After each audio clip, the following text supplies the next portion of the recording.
কয়েকদিন আগেই আপনাদেরকে বেশ কিছু নতুন ধারাবাহিকের ব্যাপারে অনেক কিছু জানিয়ে দিয়েছি, আর এবার আরও একটি নতুন ধারাবাহিকের ব্যাপারে অনেক কিছু জানা গেল। কয়েকদিন আগে আপনাদেরকে জানিয়েছি যে স্টার জলসায় সুশান্ত দাসের প্রোডাকশনের একটি নতুন ধারাবাহিক আসছে।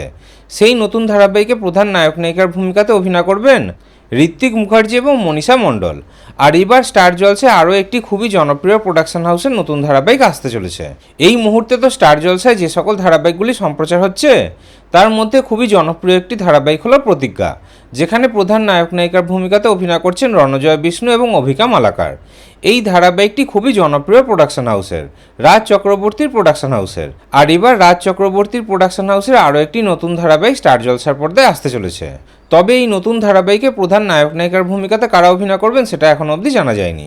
তাহলে আপনারা কি চান, স্টার জলসায় রাজ চক্রবর্তীর প্রোডাকশনের এই নতুন ধারাবাহিকে প্রধান নায়ক নায়িকার ভূমিকাতে কারা অভিনয় করুক? এই বিষয়ে আপনাদের কি মতামত কমেন্টে অবশ্যই জানাবেন।